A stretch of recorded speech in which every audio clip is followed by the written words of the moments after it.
নমস্কার, অগ্রগতি অঞ্জনের kitchen and ব্লগে সকলকে জানাই স্বাগত। আজকে আমি তৈরি করে নিয়েছিলাম একেবারে সহজ পদ্ধতিতে চাল কুমড়োর ডাঁটা চচ্চড়ি। এই চাল কুমড়োর ডাঁটা চচ্চড়ি রেসিপিটি তৈরি করতে আমি এখানে টাটকা চাল কুমড়োর কচি ডাঁটা নিয়ে নিয়েছিলাম 1 আঁটি মতন। আর এই চাল কুমড়োর ডাঁটিগুলোকে আমি পরিষ্কার করে বেশ সুন্দর করে কেটে এর গায়ের থেকে কিছু আঁশ ছাড়িয়ে নিয়েছিলাম। তারপর আমি জলে ভালো করে ধুয়ে নিয়েছিলাম। এই রান্নাটির মধ্যে দেওয়ার জন্য আমি দুটো বড় সাইজের আলু ভাজার মতন করে কেটে নিয়েছিলাম। চাল কুমড়োর ডাঁটিটি ধোয়া হয়ে গেলে ওর মধ্যে 1 টিস্পুন হলুদ গুঁড়ো এবং 1 টিস্পুন লবণ দিয়ে ভালো করে হাত দিয়ে চটকে মেখে নিয়েছিলাম। খানিকক্ষণ মেখে রাখলে এর ভেতর থেকে জল বেরিয়ে বেশ নরম হয়ে যায় এই চাল কুমড়োর শাক ও ডাঁটিগুলো। এবার আলুটাকেও আমি নুন হলুদ মাখিয়ে নিয়েছিলাম। মশলার জন্য নিয়ে নিয়েছিলাম দুটো বড় সাইজের পেঁয়াজ আর 8 থেকে 10 কোয়া রসুন চিড়ে নিয়েছিলাম। এবার গ্যাসের ওভেনে কড়াই বসিয়ে তাতে সামান্য পরিমাণে তেল দিয়ে তেল গরম হয়ে যাওয়ার পর কেটে রাখা আলুগুলোকে আমি তেলের মধ্যে ছেড়ে দিয়েছিলাম। আলুগুলোকে ছেড়ে দেওয়ার পর এর মধ্যে আমি 4টে কাঁচা লঙ্কা ও 1 টিস্পুন কালো জিরে ফোড়নে দিয়ে দিয়েছিলাম। কালো জিরে, কাঁচা লঙ্কা ও আলু একসঙ্গে দিয়ে ভেজে নেবার পর এর ভেতরে দিয়ে দিয়েছিলাম কুচিয়ে রাখা পেঁয়াজটিকে।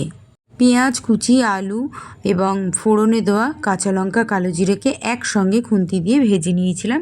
খানিকক্ষণ ভেজে নেওয়ার পর এর মধ্যে কুচিয়ে রাখা রসুনটাকে এবার আমি এর মধ্যে দিয়ে দিয়েছিলাম। আবার সব কিছু দিয়ে নেড়ে চেড়ে মিশিয়ে নেবার পর এর মধ্যে দিয়ে দিয়েছিলাম 1 টিস্পুন মতন চিনি।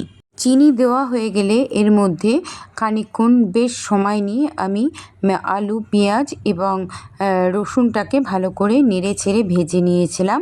এরপর আমি এর মধ্যে দিয়ে দিয়েছিলাম সেই কেটে রাখা নুন হলুদ মাখিয়ে নেওয়া চাল কুমড়োর ডাঁটিগুলোকে।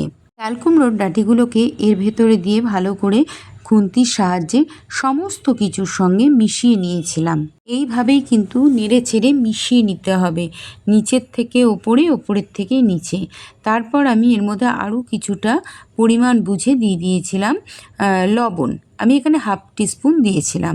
তারপর দিয়ে দিয়েছিলাম 1/2 টিস্পুন হলুদ গুঁড়ো। এখানে লবণ আর হলুদ বেশি দেওয়া যাবে না, কারণ প্রথমেই আমি আলুতে এবং চাল কুমড়োর ডাঁটির মধ্যে নুন হলুদ মাখিয়ে রেখেছিলাম। এরপর সব কিছু মিশিয়ে নেবার পর এর মধ্যে আমি একটি ঢাকা দিয়ে দিয়েছিলাম। ঢাকা দিয়ে মিনিট 5 রেখে দেওয়ার পর এর ভেতর থেকে দেখুন সামান্য পরিমাণে জল বেরিয়ে এসেছিল। এর মধ্যেকার যে জলটুকুনি বেরিয়ে এসেছিল, এই জলের মধ্যেই এটা যখন ভাজা ভাজা হয়ে যাবে সেই পর্যায়ে আমি এটাকে নামিয়ে নেব। তার আগে আমি জলটাকে শুকিয়ে নেবার জন্য আবারও আমি এর মধ্যে একটি ঢাকা দিয়ে দিয়েছিলাম। ঢাকা দিয়ে এখন দেখুন পুরো একেবারে জলটা শুষে গেছে, মানে একেবারে শুকিয়ে গিয়েছে। এই পর্যায়ে কিন্তু আমি এটাকে গ্যাসের ওভেন থেকে নামিয়ে নিয়েছিলাম। তো তৈরি হয়ে গেল আমার একদম সিম্পল ও সাধারণ পদ্ধতিতে অতি সুস্বাদু চাল কুমড়োর ডাঁটি চচ্চড়ির রেসিপি। আপনারা চাইলে বাড়িতে কিন্তু চাল কুমড়োর পরিবর্তে মিষ্টি কুমড়োর ডাঁটি দিয়েও কিন্তু এই রেসিপিটি তৈরি করে খেয়ে দেখতে পারেন। এই রেসিপিটি বাড়িতে কিন্তু অবশ্যই একবার ট্রাই করে খেয়ে দেখবেন।